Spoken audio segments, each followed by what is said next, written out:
পাহাড়ের এক নির্জন জায়গায় একটি কাঁচা বাড়িতে এক বৃদ্ধ থাকতেন। বাহিরে ঝড় বৃষ্টির শব্দ ভেসে আসছিল, আর সেই শব্দে তার ঘুম ভেঙে গেছিল। তার চোখে ক্লান্তি আর শরীরে বয়সের ভাব। হঠাৎ দরজায় ধাক্কা পড়ল। বৃদ্ধ চমকে উঠে বসল। বৃদ্ধ রাগ আর উদ্বেগ মিশ্রিত গলায় বলল, দরজা ভাঙতে চাইছো কি? আসছি। সে ধীরে ধীরে উঠে দাঁড়ালো। তার পায়ে ব্যথা লাগছিল, কিন্তু কৌতূহল তাকে টানছিল। দরজা খুলতেই সে থমকে গেল। সামনে এক যুবতী সুন্দরী মেয়ে দাঁড়িয়েছিল। বৃষ্টিতে ভিজে তার পোশাক শরীরে লেপ্টে গেছিল। চোখে ভয় আর অনিশ্চয়তা, মুখে ক্লান্তির ছাপ, ঠোঁট কাঁপছিল। তার লম্বা কালো চুল জলের ধারায় ভিজে ছড়িয়ে পড়েছিল, আর সে কাঁপছিল ঠান্ডায়। বৃদ্ধ অবাক হয়ে জিজ্ঞাসা করল, তুমি কে? এই পাহাড়ে একা কি করছো? মেয়েটি কাঁপা গলায় বলল, আমাকে ভেতরে আসতে দাও, আমি তোমার সাথে থাকতে চাই। বৃদ্ধ পিছিয়ে গেল। তার কপালে ভাঁজ পড়ল। আমার সাথে? কিন্তু কেন? তুমি কে? মেয়েটি কোনো উত্তর দিল না, শুধু তার মুখের দিকে একবার তাকিয়ে জোর করে ভেতরে চলে গেল। বৃদ্ধ অবাক হয়ে রইল এবং রাগের সঙ্গে বলল, তুমি কে এবং তোমার এত সাহস যে আমার বাড়িতে এভাবে ঢুকে পড়লে? যদি কেউ দেখে নেয় তাহলে লোকে কি ভাববে? এক যুবতী মেয়ে এক বৃদ্ধর সঙ্গে থাকছে। মেয়েটি, যার নাম ছিল রিয়া, বৃদ্ধের হাত ধরে কাঁদতে লাগলো। আমার এই দুনিয়ায় কেউ নেই। দুদিন আগে আমার বিয়ে হয়েছিল, কিন্তু আমার স্বামী একটি দুর্ঘটনায় মারা গেছে। শ্বশুরবাড়ির লোকেরা আমাকে অশুভ বলে বাড়ি থেকে বের করে দিল। তারা বলল, তুমি আমাদের ছেলেকে মৃত্যুতে টেনে নিয়েছো। বৃদ্ধের চোখে নরমতা এলো। সে তার পুরনো জীবনের কষ্ট মনে করল, যখন তার স্ত্রী, তার ছেলে মেয়েরা তাকে ছেড়ে চলে গেছিল। কিন্তু সে চুপ রইল, তার মনের ঝড়কে লুকিয়ে রাখলো। রিয়া কথা চালিয়ে গেল, আমি আমার মায়ের বাড়ি গেলাম, কিন্তু তারাও বলল, তোমার বাড়ি এখন শ্বশুর বাড়ি, ফিরে যাও সেখানে। আমি আমার মায়ের কাছে মিনতি করলাম, বললাম আমার কি দোষ, কিন্তু তারাও ধাক্কা দিয়ে বের করে দিল। আমি আর কোথাও যাওয়ার পথ খুঁজে পেলাম না। বৃদ্ধ গভীর নিঃশ্বাস নিল এবং নরম গলায় বলল, ঠিক আছে মেয়ে, তুমি এখানে থাকতে পারো যতক্ষণ চাও, কিন্তু যদি কেউ দেখে নেয় তাহলে লোকে কথা বলবে, এটা মনে রেখো। রিয়া মাথা নিচু করে এক কোণে গিয়ে বসল। বৃষ্টি এখন থেমে গেছিল, কিন্তু তার কাপড় এখনো ভিজে ছিল, আর শীতের হাওয়া তাকে আরো কাঁপিয়ে তুলছিল। বৃদ্ধ তার পুরনো কাঠের বক্স থেকে একটি মোটা চাদর বের করে তাকে দিল এবং বলল, এটা নাও, ঠান্ডা লেগে যাবে। রিয়া চাদরটা নিয়ে শরীরে জড়িয়ে নিল। তার চোখে কৃতজ্ঞতা ছিল। পরদিন সকালে রিয়া বৃদ্ধের জন্য চা বানালো। সে চুপচাপ তার কাছে এলো এবং বলল, চা পান করুন। বৃদ্ধ অবাক হয়ে বলল, তুমি বানিয়েছো? রিয়া হেসে মাথা নাড়ালো।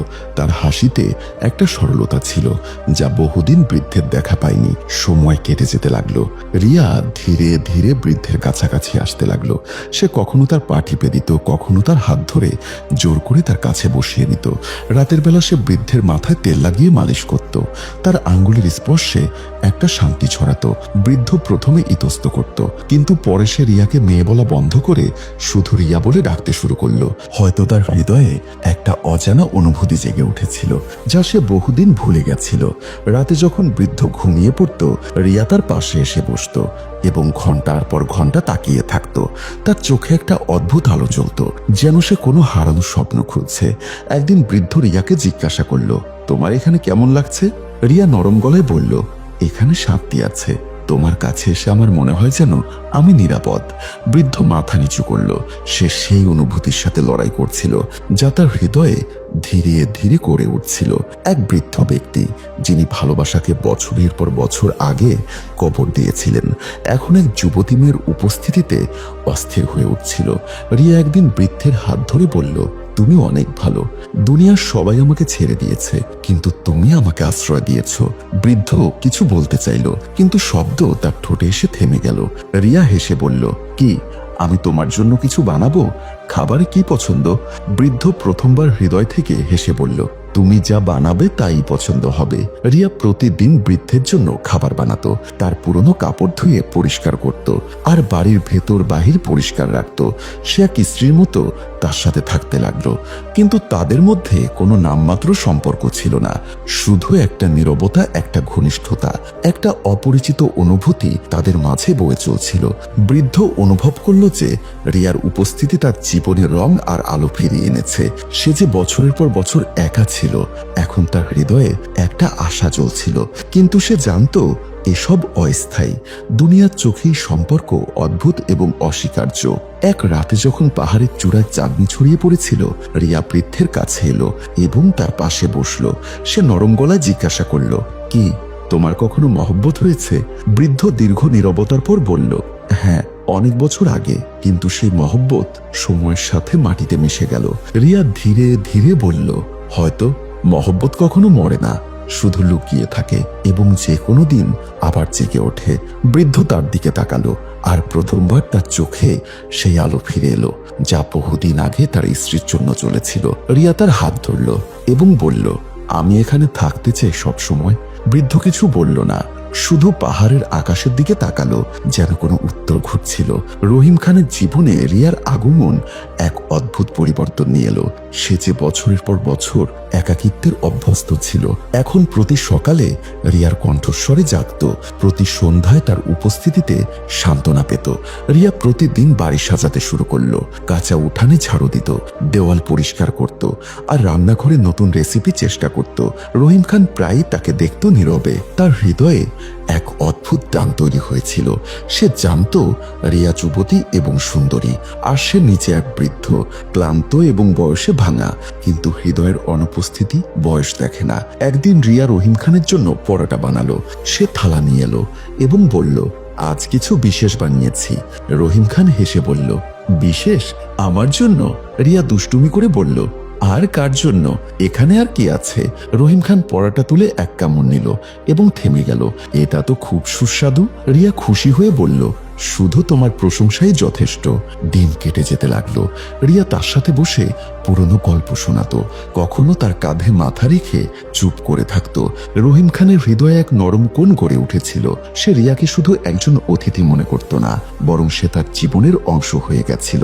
এক রাতে পাহাড়ের শীতল হাওয়ায় চাঁদনি ছড়িয়ে পড়ার সময় রিয়া রহিম খানের কাছে এলো এবং বলল, কখনো কখনো ভাবি যদি সময় থেমে যায় তাহলে কেমন হয়? রহিম খান নরম গলায় বলল, সময় থামে না, কিন্তু কিছু মুহূর্ত হৃদয়ে চিরকাল থেকে যায়। রিয়া তার দিকে তাকালো, কি আমার সাথে কাটানো মুহূর্তগুলো? রহিম খান মাথা নিচু করে বলল, তুমি আছো তাই হৃদয় ধরকে। রিয়া হেসে বলল, তাহলে আমাকে যেতে বলো না। রহিম খান মাথা নাড়ল, যতক্ষণ চাও এই বাড়ি তোমার। কিন্তু দুনিয়ার চোখ এখন তাদের উপর পড়তে শুরু করেছিল। কাছাকাছি গ্রামের কিছু লোক যারা পাহাড় দিয়ে যাতায়াত করত রিয়াকে রহিম খানের সাথে দেখতে লাগলো। ফিসফিসানি শুরু হয়ে গেল। একদিন এক বৃদ্ধা রহিম খানের বাড়ি এলো এবং বলল, রহিম খান, লোকে কথা বলছে তুমি এক যুবতী মেয়েকে বাড়িতে রেখেছ। রহিম খান শান্ত গলায় উত্তর দিল, তাকে আশ্রয় দিয়েছি, সম্মান দিয়েছি। বৃদ্ধা ব্যঙ্গ করে বলল, সম্মান না অন্য কিছু? রহিম খান দরজা বন্ধ করে দিল, কিন্তু তার মনে এক কাঁটা বিঁধে গেল। রিয়া সব শুনে নিয়েছিল। সে রহিম খানের কাছে এসে বলল, যদি আমার উপস্থিতি তোমার জন্য ভয় হয় তাহলে আমি চলে যাই। রহিম খান তৎক্ষণাৎ বলল, না, তুমি কোথাও যাবে না। রিয়ার চোখে জল এলো। লোকে কথা বলছে, তোমার সম্মানের ক্ষতি হচ্ছে। রহিম খান তার হাত ধরল, তুমি আমার সম্মান। রিয়া নরম গলায় বলল, তাহলে আমাকে তোমার করে নাও। রহিম খান চমকে উঠল, এর অর্থ কি? রিয়া মাথা নিচু করে বলল, বিয়ে করো আমায়, যাতে দুনিয়াকে উত্তর দিতে পারি। রহিম খান দীর্ঘ নীরবতার পর বলল, আমি বৃদ্ধ, তুমি যুবতী, লোকে বলবে আমি তোমাকে লাভের জন্য আশ্রয় দিয়েছি। রিয়া বলল, লোকে তো এমনিতেই কথা বলছে, কিন্তু যদি আমরা একে অপরের জন্য হই তাহলে সম্পর্ক কেন না? রহিম খান আকাশের দিকে তাকালো, যেন কোনো ইশারা খুঁজছিল। তারপর নরম গলায় বলল, যদি তুমি প্রস্তুত হও তাহলে আমিও প্রস্তুত। পরদিন রহিম খান এবং রিয়া সফলভাবে নিকাহ করল। কারো সাক্ষী ছিল না, কোনো রীতি ছিল না, শুধু দুটি হৃদয়ের প্রতিজ্ঞা ছিল। পাহাড়ের নীরবতা তাদের সম্পর্কের সাক্ষী হলো। এখন রিয়া রহিম খানের স্ত্রী হয়ে গেল। সে তার যত্ন নিত, খাবার বানাতো, কাপড় সেলাই করত, আর রাতে তার সাথে বসে পাহাড়ের তারাগুলোর গল্প করত।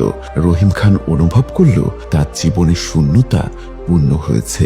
রিয়া তাকে জীবনে নতুন উদ্দেশ্য দিয়েছিল, কিন্তু সময় কখনো একরকম থাকে না। একদিন রহিম খানের শরীর খারাপ হয়ে গেল। সে জ্বরে পড়ছিল, আর রিয়া তার কাছে বসে কপাল মুছছিল, ঔষধ দিচ্ছিল, দোয়া করছিল।